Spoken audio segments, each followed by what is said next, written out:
The whole town laughed when the old veteran bought a broken-down cabin deep in the snowy woods. They said he was crazy, that the place was cursed. But they went silent the moment they saw what he built inside, not just a home, but a buried truth hidden for over 15 years. This isn't just a story about a veteran. It's a story about loyalty, survival, and how one man exposed a powerful system no one dared to question. Before we dive in, tell us where in the world are you watching from? And don't forget to hit that subscribe button because tomorrow's episode is truly mind-blowing. Let's get started. The air inside the Ashland County Courthouse Annex was thick, not just with the stale scent of old paper and burnt coffee, but with the kind of silence that made you feel like you'd walked into a room full of unsaid things. Nathan Rourke sat quietly on a wooden bench near the back. He didn't speak. He didn't need to. His presence alone said enough. At his feet, lying like a living statue, was his dog Max, a silver-coated German shepherd whose steady gaze carried the weight of 100 memories. They were both older now, weathered, tired, but together they were unshaken. Nathan was in his early 50s, wiry, strong, with hair cropped close and peppered with gray. 22 years in the Marines had carved his back straight, his steps sure, and his silence deep. The scar running down his left jaw was faded now, but it still caught the light like a whisper from a past he never talked about. He wasn't here to compete. He wasn't here to impress. He was here for a piece of land everyone else had forgotten or maybe avoided. And as the town whispered and shifted in their seats, Nathan didn't flinch. He had already seen worse. The auctioneer's voice was as flat as the paperwork in front of him. Next up, Parcel 19B, known to locals as the old Harper homestead. The room shifted. It wasn't loud. It was one of those collective silences where everyone just sort of stops breathing. Nathan noticed it immediately. He'd been in rooms like this before, overseas, just before the first shot rang out. The auctioneer cleared his throat like he was trying to get the taste of the words out of his mouth. 160 acres, one cabin, listed condition poor, sold as is, where is, 15 years of unpaid taxes. 15 years. That was a long time for a place to sit untouched, especially in a town where even old rusted tractors got picked clean. Nathan glanced down at Max. The dog lifted his head, ears twitching. Something in the room had changed. Everyone was looking now, not at the auctioneer, at Nathan.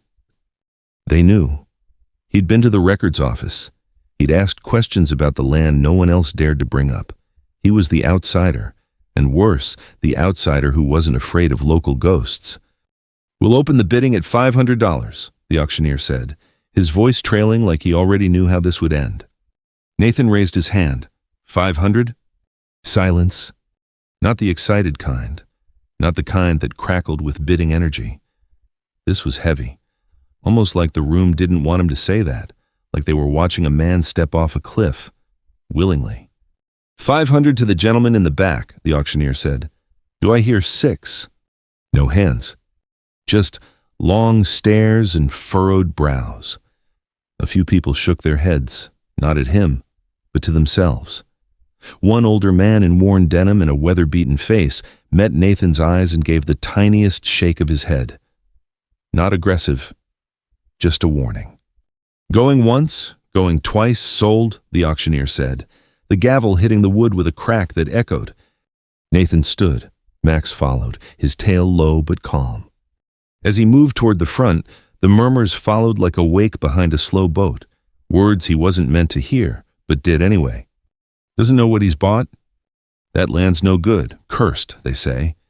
Harper disappeared, didn't he? The woman at the front desk, young, no older than 22, wouldn't meet his eyes as she handed over the deed. She slid it across the table like it was soaked in something foul. Her hands shook. But Nathan, he didn't shake. He'd faced down men with rifles and lost brothers in deserts half a world away. Whispers and superstitions didn't rattle him. Not anymore. Outside, the sky was steel gray, and the wind had picked up not with force, but with the kind of cold that told you winter was coming soon. Nathan folded the deed and slid it into his coat pocket. This was his now, for better or worse. He made his way down the main street, stopping at a weather-beaten store with a crooked sign that read, Carter's General Goods, the kind of place that smelled like oiled leather, sawdust, and ground coffee. Max followed close. An old man behind the counter must have been. Carter looked up with eyes sharp despite the wrinkles around them. "You're the one bought Harper's place," he said. Not a question. Nathan nodded. "Need a padlock, lamp oil, a good axe handle, and coffee." Carter didn't say anything at first, just gathered the items, but his eyes didn't leave Nathan. Finally, he said, "You a praying man, mister?" "Rourke," Nathan answered. Carter leaned on the counter. "Well, Rourke, some say that Land should have been left alone. Harper wasn't a bad man, just curious. Asked too many questions. Then one day, poof, gone, left his truck, coat, even his dog. Folks say that Land don't want company. Nathan took his time. I don't scare easy." "I figured you didn't," Carter replied, tying the items into a canvas bag. Then softer. "But not everything out there makes noise when it's coming for you." Nathan didn't answer. He just handed over the cash, gave Carter a quiet nod, and walked back outside. Snowflakes had started to drift down from the clouds. Max looked up, sniffed the air, and huffed. The road out of town curved gently into the hills, and for a moment, as Nathan drove toward his newly purchased land, he felt something heavy settle in his chest. Not fear. Purpose. He hadn't bought this place on accident. He came to Montana for quiet, but maybe what he needed was something more. A reason to still be. And as Max laid his head on Nathan's leg, the man whispered under his breath, "We're going home." The road turned to gravel, then to little more than twin ruts carved into the earth. Nathan's old pickup truck rattled and groaned as it crawled up the incline. Branches scraped along the sides like fingernails on metal. Max sat still in the passenger seat, his ears swiveling at every sound. He was a soldier's dog, trained, loyal, but more than that, aware. The trees parted slowly into a clearing, and there it was. The cabin. Calling it a cabin felt generous. It sagged to one side like it was trying to lie down and die. The logs were dark with time and weather, and the windows where they weren't shattered were filmed over with grime. Moss hung from the roof like a warning. But Nathan didn't flinch. He parked the truck, turned off the engine, and just listened. The wind moved through the pine trees with a whispering sound, like secrets being passed from one branch to another. Max didn't bark, but he didn't move either. He was alert, focused. They stepped out into the cold.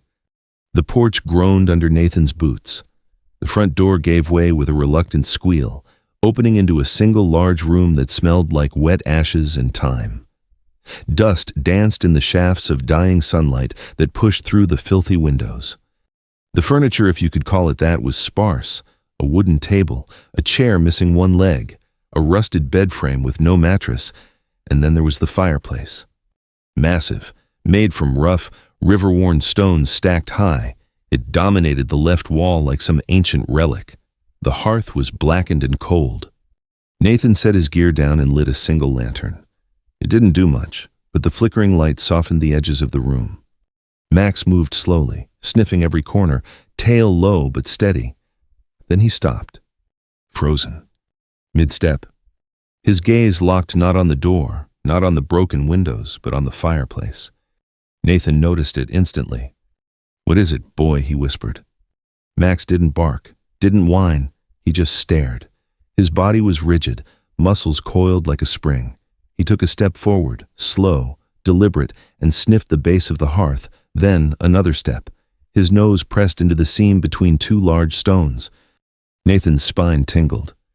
He'd seen that stance before, twice, once in a poppy field in Afghanistan, just before a buried cache of weapons was found, and once on a dirt road in Kandahar, a second before Max dragged him behind cover, saving him from a sniper's bullet. This wasn't curiosity. This was warning. Nathan knelt beside the dog and placed a calming hand on his back. "Easy," he murmured. "I'm listening." He pulled out a small utility light and scanned the stones.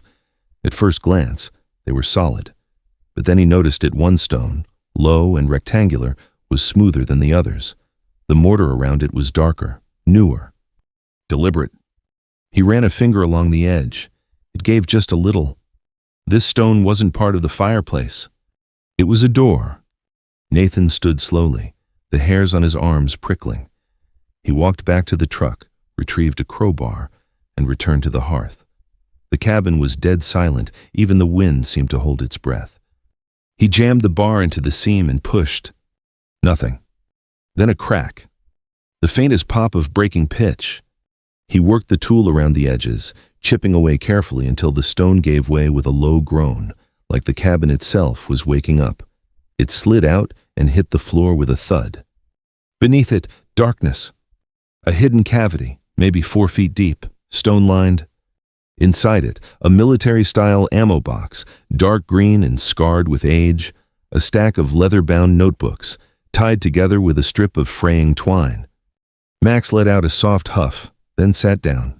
His body relaxed. The moment had passed, whatever tension had gripped him was gone. Nathan reached down and pulled the box out. It was heavier than expected, solid.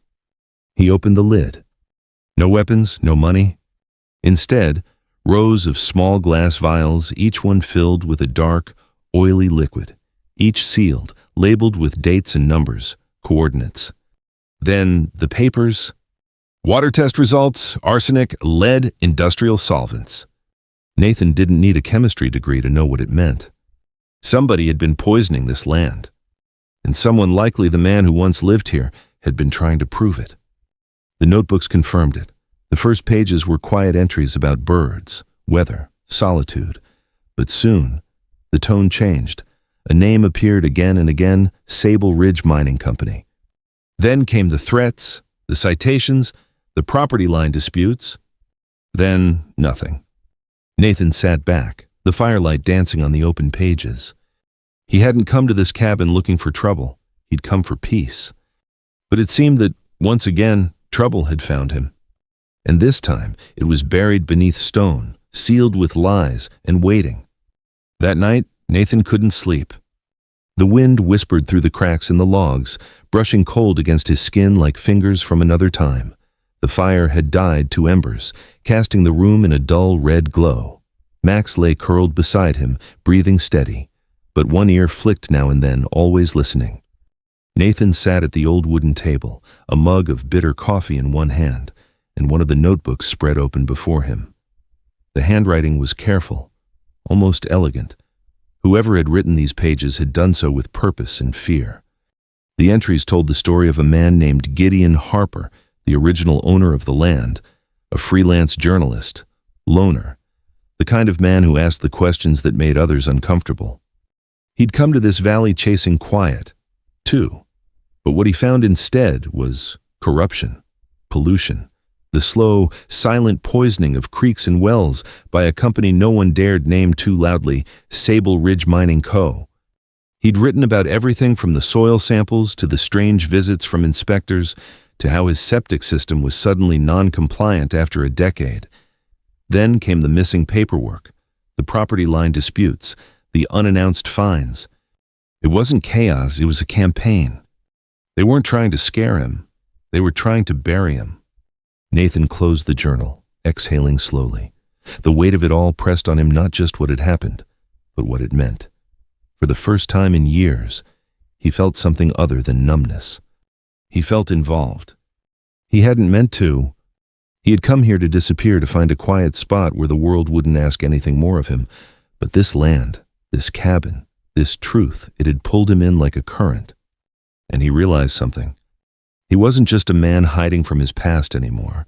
He was the only person alive who knew what Gideon had died trying to reveal. That changed everything. At dawn, Nathan stepped outside. The morning was quiet, but the kind of quiet that wasn't peaceful, more like something holding its breath. Snow dusted the ground, painting everything in pale silence. The sky was bruised with a new storm forming in the distance. Max stood at his side, head high, nose twitching. They didn't speak. They didn't need to. By midday, Nathan was back in town, not for supplies but for a plan. He made 3 stops. First, to Carter's General Store. The old man behind the counter raised an eyebrow as Nathan walked in, a notebook under his arm. "Back already?" Nathan nodded. "You said something about Harper. I'd like to know everything you remember." Carter hesitated, then reached under the counter and pulled out a faded newspaper clipping. "They said he left, took off. But that man never ran from anything, not once. His dog stayed here for weeks, wouldn't leave the porch, had to be carried away." Nathan took the clipping. It was an article about a missing recluse. It felt like reading a eulogy without a funeral. Next, he stopped at the county library. He used the public computer to scan pages of Gideon's journals. He uploaded the lab reports, the maps, the evidence. He didn't send them yet, not until he knew who he could trust. And last, he stopped at the post office. He asked for a prepaid burner phone, paid in cash. Just like in the old days? As he stepped back into the truck, Max gave a soft woof from the passenger seat. Nathan glanced at him. "I know. We just made ourselves visible." They drove back into the hills as the first flakes of snow began to fall again. Back at the cabin, Nathan carefully resealed the hidden compartment. The journals and evidence, the originals, went back under the stone, but now he had backups, scans, digital records, a trail. The kind of trail that couldn't be erased with a fire. He spent the next few hours reinforcing the cabin boarding windows, checking locks, cleaning out the chimney. His hands were cold and raw, but they worked with purpose. He wasn't just a veteran anymore. He was a witness, and maybe a threat.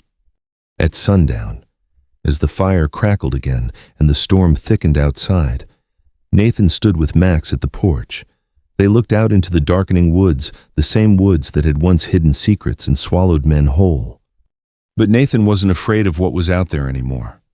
What scared him now was doing nothing. And for the first time in a long time, he chose to stay in the fight. The snow had begun to fall heavier by the hour, blanketing the forest in white silence. But inside the cabin, something was shifting. Nathan stood over the table, the journals spread before him like a crime scene. He wasn't reading anymore. He was planning. One phrase from Gideon Harper's note stuck with him. "If I vanish, the truth dies with me unless someone finishes the story." Nathan wasn't a writer. He'd never been comfortable with words, especially not since the war. But he understood tactics, objectives, extraction. And this wasn't just about justice anymore.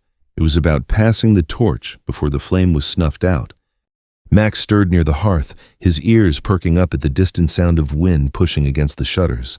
The dog was restless, and Nathan understood why. Something was coming.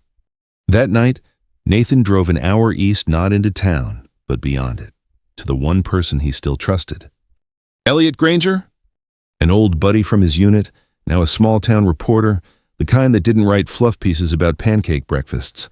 Elliot chased the real stories, or at least, he used to. Nathan found him alone in a small print shop behind the local radio station, nursing a coffee gone cold. "You look like you've seen a ghost," Elliot said when Nathan walked in. "Close," Nathan replied, but this one didn't disappear. He was buried. Elliot raised an eyebrow. "Tell me." And Nathan did. He told him everything about the auction, the cabin, the journals, the poisoning, the evidence. By the time he finished, Elliot's hands trembled slightly as he reached for the file folder Nathan had placed on the table.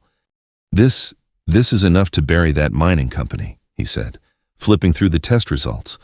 "But it won't be easy." "I'm not asking for easy," Nathan replied. "I'm asking for help." Elliot looked at him for a long time, then nodded. "You'll need a backup plan."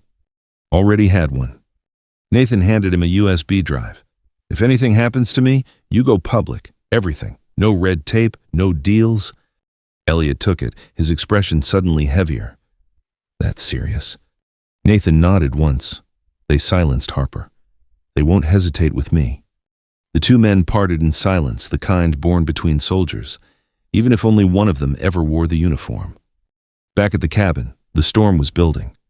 Nathan reinforced the doors, placed backup copies of the evidence beneath loose floorboards.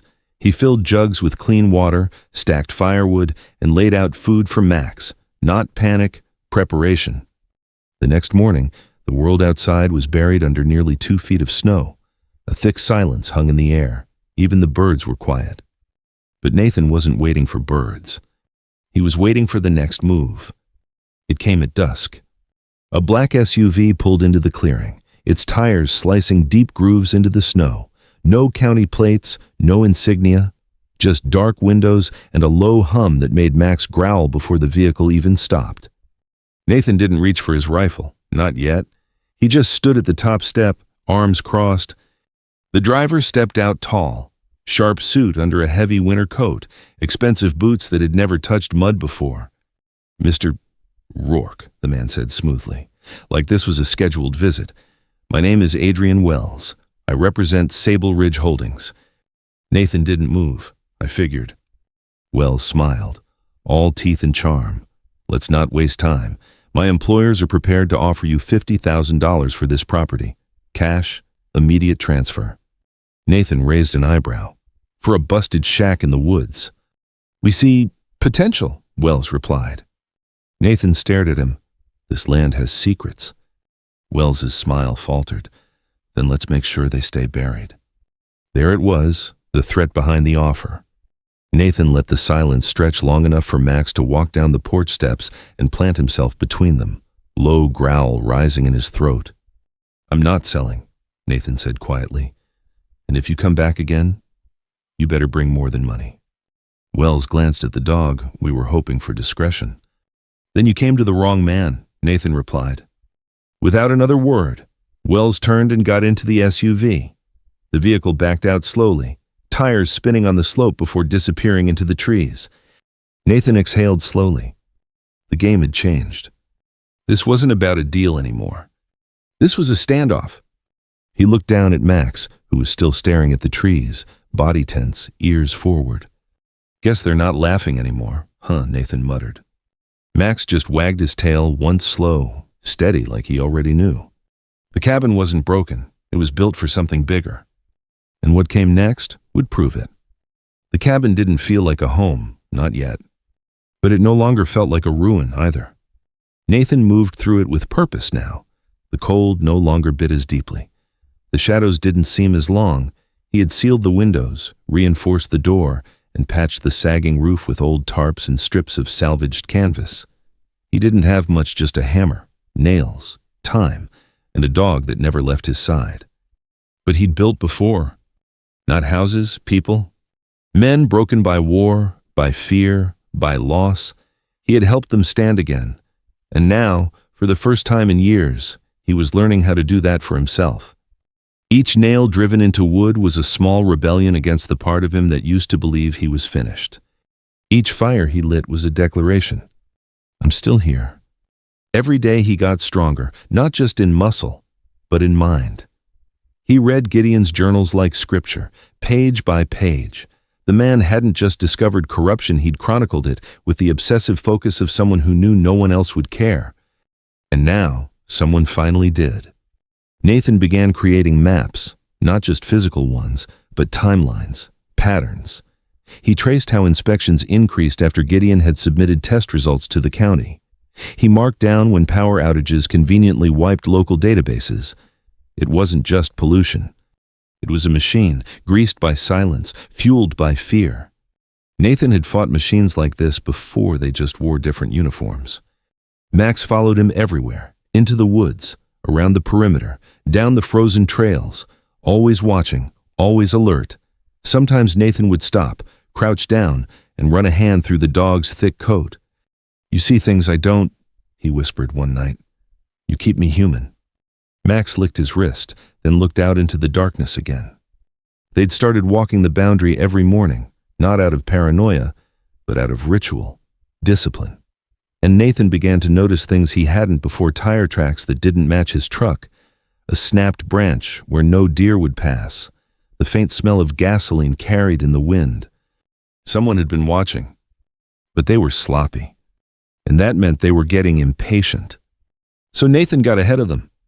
He began leaving decoy signs that he had moved supplies elsewhere, hidden caches, built traps. Some were real, some were just enough to make someone think twice. He didn't want a firefight. He wanted a delay, because something was coming. And this time, It wouldn't be quiet. The next letter from Elliot came sealed inside a gas bill envelope, hand-delivered by a courier who never spoke a word. Inside was a single sheet of paper. Confirmed. State Lab says the samples are legitimate. EPA quietly contacted. Someone inside is listening. Be ready. If this gets loud, it'll get dangerous. E. Nathan read the note by firelight, then burned it in the stove. He knew what came next. Exposure meant retaliation. But he wasn't the same man who had arrived at this cabin with nothing but a tired heart and a loyal dog. He wasn't the silent soldier anymore. He had a mission again. Not orders, not politics, just truth and the will to carry it, no matter the cost. That night, he stood on the porch, Max sitting beside him. Snow fell in slow spirals under the yellow cast of the porch lantern. The world looked peaceful. But he knew peace could be a costume. He placed a hand on Max's back. "Whatever happens, we finish this," he said quietly. The dog looked up at him, those amber eyes steady, calm, as if to say, "We already started." And inside the cabin beneath the floor, behind the sealed stone, inside an old military box, the truth waited. Not hidden. Protected. The storm came hard that night. Not the kind you measure in inches of snow, the kind you feel deep in your bones.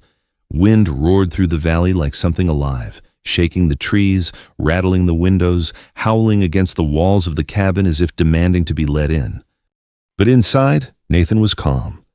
He sat in the dark, rifle across his lap, Max at his feet. They didn't speak. They didn't move much. Just waited. The fire was out. The cabin was cold. But the air was thick with tension, the kind you only learn to breathe in when you've stared down something that wants you gone. They came just after midnight. A faint crunch in the snow, a whisper of breath near the back window, then a flicker. Flashlight. Controlled. Tactical. Nathan had expected this. He let them get close. The first man through the side door never saw it coming. Nathan didn't fire, not yet. He simply stepped from the shadows and drove his shoulder into the man's chest, sending him sprawling across the room. Max followed, teeth bared but controlled, a low growl vibrating in his throat. Two more came through the front, silent and fast. But Nathan was faster. He didn't shoot to kill, just close enough to change minds. One round shattered a lantern above the intruder's head. Glass and fire crashed together, flooding the room with flame and panic. The attackers fell back, scrambling over each other in the snow. A voice rang out from the tree line. Enough. It was cold and sharp and commanding and familiar. Nathan stepped onto the porch. There, standing beside a black SUV, was Adrian Wells, no longer smiling, no longer polished. His coat was unzipped, tie loosened, jaw tight with fury. "You don't know what you're doing. Rourke," he barked over the wind. "You're protecting the wrong legacy. Harper was a fool. He got in the way of progress." Nathan didn't flinch. No. He stood in front of a lie and refused to move. That's not foolish, that's rare. Wells took a step forward. "You're not a young man. Nathan, you're alone. This land doesn't matter. These trees, this snow, they're all going to be stripped, drilled, sold." Nathan stared at him. And then he smiled. "You know what I built inside that cabin?" he asked, voice low but sure. Wells said nothing. "I built a truth," Nathan continued, "and I didn't build it for me. I built it so no one else would ever be buried beneath silence again." From behind the tree line came a second sound, the rhythmic thump of rotor blades. A helicopter fast and low, sweeping the clearing with its spotlight. And then another, marked FBI. Wells froze. Nathan raised his hand slowly, holding up a small blinking GPS beacon, the kind used in the military for extraction. "Your people made a mistake," Nathan said. "They tried to kill the story, but they forgot. I've spent my whole life learning how to survive the kind of storms you think you control." Agents poured into the clearing. Voices shouted. Guns were lowered. Max sat beside Nathan like a statue, unwavering as the truth. It was over. The evidence from the hearth, the journals, the samples, the maps had already been transmitted. Elliot had published the first wave of reports that afternoon. The world was watching now. There was no more silence to hide behind. Wells was led away in cuffs, his face no longer defiant, just stunned. And Nathan, he didn't cheer. He didn't celebrate.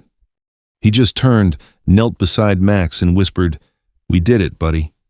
The dog licked his glove, then leaned into him.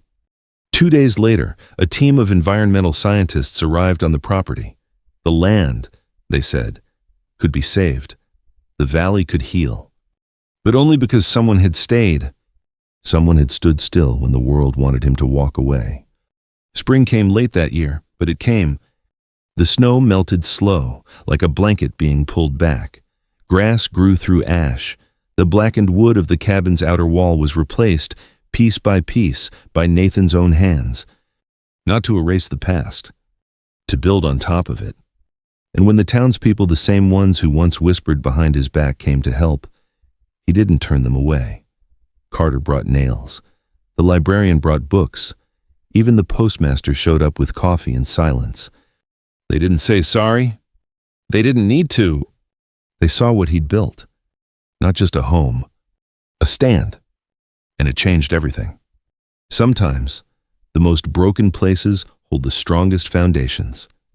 Nathan Rourke didn't rebuild that cabin for warmth or shelter. He rebuilt it as a promise to himself that silence would never again be stronger than truth. In a world where it's easier to walk away, he chose to stay. Where others laughed, he listened. Where others warned him to forget, he remembered. He stood where another man fell, and in doing so, he gave voice to the voiceless, justice to the forgotten, and hope to a land that had been swallowed in shadow. The lesson is simple. It doesn't take a hero to change the world. It takes someone who refuses to look away. If this story moved you, subscribe to the channel and hit the bell so you won't miss what's next. Share it with someone who needs a little hope today. It truly helps us grow. Thanks for watching, and we'll see you in the next story.